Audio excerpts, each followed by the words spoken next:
Y esa es una parte de mi visión sobre el conflicto de Colombia, sobre por qué una sociedad vive en guerra permanente, le digo guerra perpetua, y es que no se ha construido como nación. Es una nación inconclusa. Una nación es, de acuerdo a las mismas tesis francesas, ginebrinas en este caso, un contrato social. No es un acto donde se firma, a veces hay esos episodios, es un proceso histórico al que se llega porque en un territorio determinado la sociedad puede convivir. Ese es el contrato social. Y esa convivencia así tenga tesis política, formalidades, si es una monarquía constitucional, si es un régimen parlamentario, si es un régimen presidencial, etcétera, tiene una base económica que es fundamental. Si la sociedad que allí vive puede vivir dignamente, si la riqueza que allí se genera, generalmente a partir del trabajo, puede ser distribuida de tal manera que cualquier miembro de la sociedad pueda vivir allí. Colombia es un país riquísimo en belleza, en recursos naturales, en aquel entonces se necesitaban. Es un pueblo trabajador, de labradores era. Su mayoría de población campesina cultivaba las tierras, pero nunca se había podido lograr que la mayoría de la población pudiera vivir de la riqueza que producía la misma Colombia. El primer ejemplo es la esclavitud, pero estaríamos llenos de esa exclusión social, incluso si la describiéramos históricamente, pero que hoy se sintetiza en estadísticas que se pueden obtener. Colombia es uno de los países más desiguales de la tierra. Si yo comparo Costa Rica y las mismas estadísticas, siendo la misma geografía prácticamente, casi teniendo los mismos orígenes hasta el tono de los dialectos, la misma biodiversidad natural, países de la belleza. En Costa Rica no hay ejército, no sé cómo será la historia de la violencia en Costa Rica, pero no hay ningún conflicto armado. Costa Rica no se caracteriza por ser una sociedad que se mate entre sí. ¿Cuál es la diferencia? Y yo encuentro una. No tiene que ver con la genética. Tiene que ver con que las sociedades han encontrado con dificultad, obviamente, una manera de lograr cierta equidad, dada la riqueza de un territorio. Costa Rica lo ha hecho mejor que Colombia, en esos términos. Nosotros hemos fracasado. Que Costa Rica sea equitativa, pues tampoco es cierto. Latinoamérica es la región más desigual del mundo. Pero nosotros estamos en la punta de la desigualdad. Esta tesis me la critican. Es la desigualdad social la que causa nuestra violencia y nuestros actuales problemas contemporáneos, los más graves. La critican desde sectores de la sociedad, políticos, representantes de ellos, que no creen en esa tesis porque llevaría automáticamente a solucionar los problemas de la desigualdad, a construir una sociedad más equitativa. Nosotros le decimos desde lenguajes políticos la justicia social. Es ese el punto. Por eso Colombia, cuando llega ya a estas décadas y el escenario internacional se empieza a mover alrededor de un conflicto social, incluso armado en muchos países del mundo, las confrontaciones entre el movimiento obrero socialista que quería hacer una revolución y acabar con una sociedad capitalista. Siglo XIX al final, es XX. Colombia vive las influencias de ese mundo y lo reproduce dentro de su conflicto armado, eterno y perpetuo. Es decir, Colombia traduce los contextos internacionales para mantener la violencia. Nos parecemos a España. España entra en guerra. Por ahí hay una película de Netflix que me ha encantado por la historia que desarrolla, que es Los pacientes del doctor García. Que uno mira, digamos, el paralelismo. Claro, es el último intento dentro de nuestros pueblos de acabar con la corona española. Nosotros tuvimos éxito, ellos no. Lo manejaron de otra manera. Pero esa guerra se reproduce en Colombia. Amigos de republicanos, amigos de los monárquicos, se reproduce a partir, y tiene que ver con el fascismo europeo, de un traslado del discurso fascista a la mentalidad gobernante en Colombia. Tal cual. Diarios y prensa traduciendo los discursos de Hitler, de Mussolini y después de Franco, que se convierte en el gran portador de las ideas fascistas dentro de Colombia, e irradia en la élite que gobernaba. Es probable que son los que matan a Jorge Eliezer Gaitán.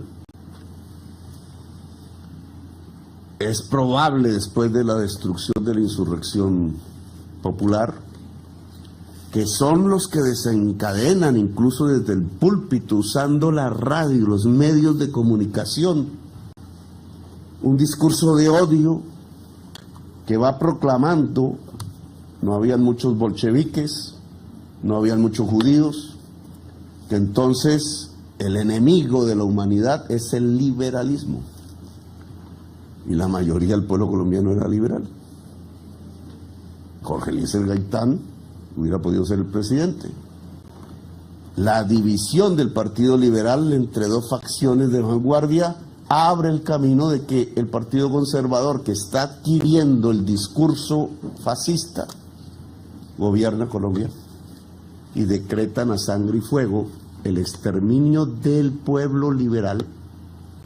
300.000 muertos, masacres, lo que nosotros llamamos hoy paramilitares, allá llamaban chulavitas, recorriendo poblaciones, quemándola y matando todo aquel que en las listas se les pareciera que era un liberal, ordenado por el gobierno. Lo mismo que en España, solo que la palabra liberal en España la proclamaban republicanos. Lo mismo.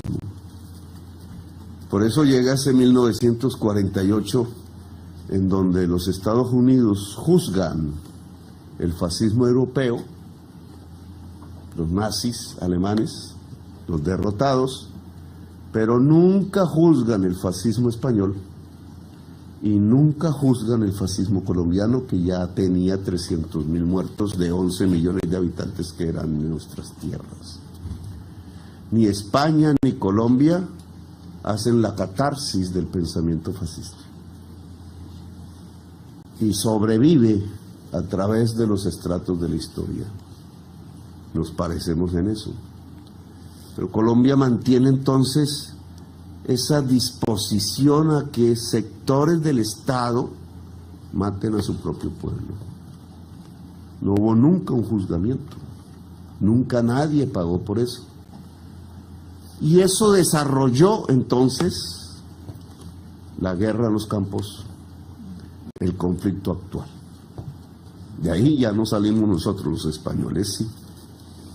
Supieron hacerlo, supieron entenderse.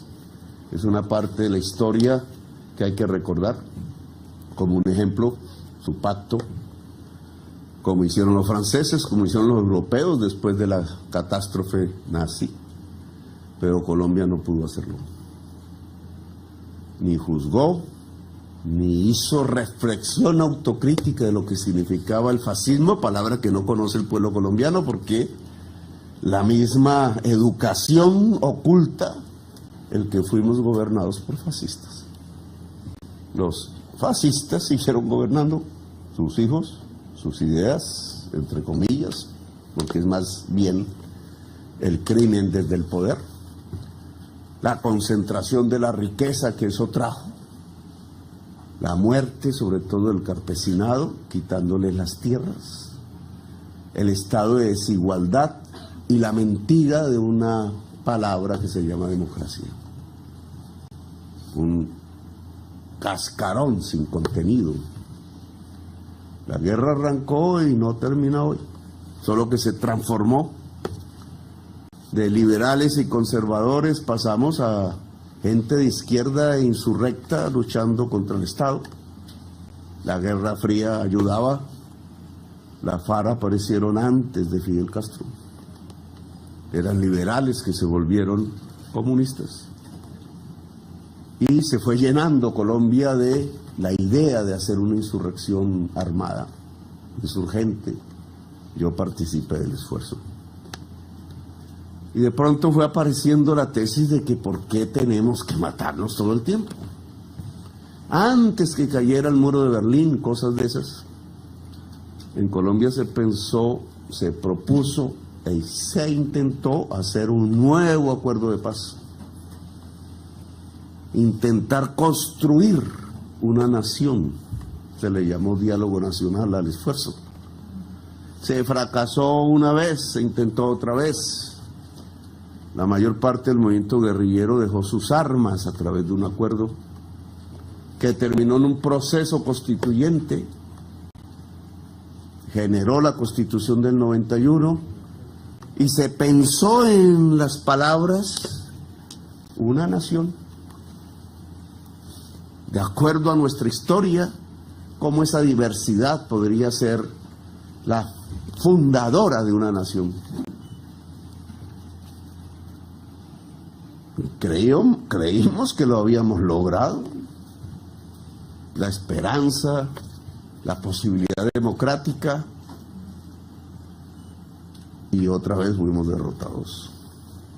No porque cayera la Constitución o la hubieran derribado, sino porque simplemente no se aplicó. Porque se dejó como un discurso.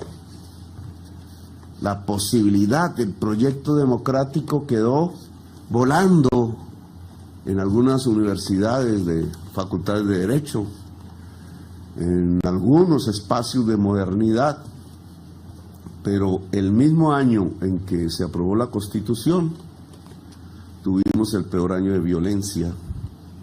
Toda la década de los 90 nos generó, como si repitiéramos la historia, 200.000 muertos, muchos en fosas comunes, masacres, la muerte de un liderazgo, la extinción de la Unión Patriótica, el acorralamiento del sindicalismo, la democracia que pensábamos con la Constitución del 91, que no había sido con la Revolución de Independencia Nacional, otra vez se fumó.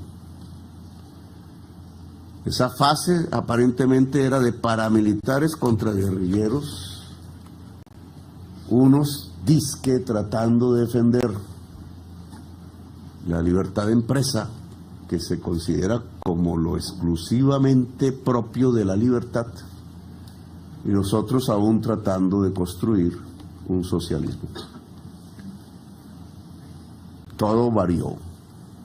No fue la democracia lo que eliminó el conflicto, sino fue un conflicto que evolucionó o involucionó hacia lo que es hoy, que ya no es el conflicto de una insurgencia contra un Estado y un Estado defendiéndose, sino que es el conflicto de las economías ilícitas contra el pueblo mismo. Apoya el trabajo periodístico del Tercer Canal. Ingresa a la app o a www.nequi.com. En la app ve al signo pesos y elige la opción enviar plata o a la opción recargar. Recuerda que en la página web escoges la opción recargar. Llena los datos con el número de cuenta 304-271-5010 y elige la opción Nequi. Continúa los pasos y confirma tu aporte. Y listo, juntos visibilizamos la otra Colombia. Si te gusta nuestro contenido y no quieres perderte nada de la agenda alternativa, suscríbete a nuestro canal y activa la campana de notificaciones. Recuerda darle like a este video y por supuesto compartirlo con tus familiares, amigos y conocidos. Así juntos visibilizamos la Colombia profunda. Recuerda, somos el tercer canal, la voz de los que no tienen voz.